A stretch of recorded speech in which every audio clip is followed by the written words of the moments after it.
need to make And sure again, that we reclaiming remain my a time, cohesive Mr. Secretary, organization. it may be that you're receiving that input in the ratios you describe because it was your directive. It may be that people are concerned about criticizing your decision because Lieutenant Colonel Lohmeyer was not relieved of his command for his actions. He was not relieved of his command because of poor performance regarding his duties. He was relieved of his command precisely because of his thoughts and because of his critique of critical race theory. It is particularly helpful that you have said that the Department of Defense does not embrace critical race theory and that you think the discussion is not appropriate. I would suggest that it is the ideology that is not appropriate, and it is particularly concerning to me that you have hired a critical race theorist to give you advice on personnel matters, and that person is Bishop Garrison. And I would particularly observe that on July 27th, 2019, Bishop Garrison tweeted regarding former President Trump, he's dragging a lot of bad actors out into the sunlight, normalizing their actions. And here's the relevant part. If you support the president, you support that. There is no room for nuance in this. There is no more, but I'm not like that talk. And then he replies to his own tweet with what seems to be a very ethno-nationalist hashtag, hashtag Black44. Could you enlighten us as to what advice Mr. Garrison has given you? And are you concerned that while you testify publicly to our committee that the department doesn't embrace critical race theory, you have hired someone who is precisely a critical race theorist?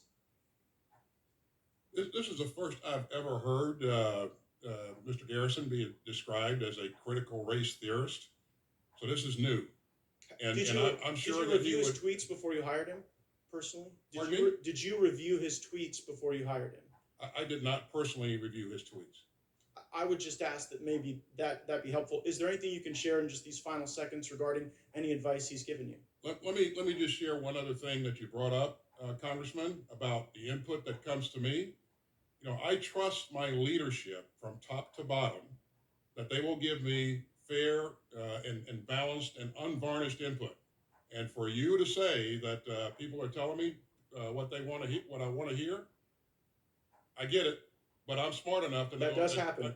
Yeah, you know, maybe they're telling you what you want to hear. Well, I don't know that they even know what I want to hear. Time has expired. Mr. Brown is recognized for 5 minutes. Thank you, Mr. Chairman. Mr. Chair, and thank you, gentlemen, for joining us today. I know my time is very precious, but I would like to yield some of my time to General Milley because I know that he had some comments that he wanted to make when Representative Gates was talking, as well as Mr. Waltz, about a similar subject of the stand down and race theory.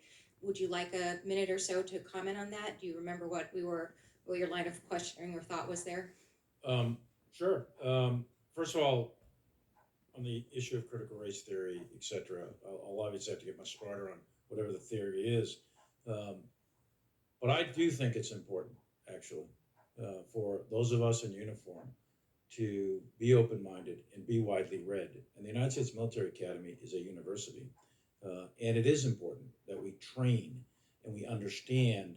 And I want to understand white rage, and I'm white, and I want to understand it. So what is it that caused thousands of people to assault this building and try to overturn the Constitution of the United States of America? What caused that? I want to find that out. I want to maintain an open mind here, and I do want to analyze it. It's important that we understand that because our soldiers, sailors, airmen, Marines, and Guardians, they come from the American people. So it is important that the leaders, now and in the future, do understand it. I've read Mao Zedong. I've read Karl Marx. I've read Lenin. That doesn't make me a communist. So what is wrong with understanding, having some situational understanding about the country for which we are here to defend?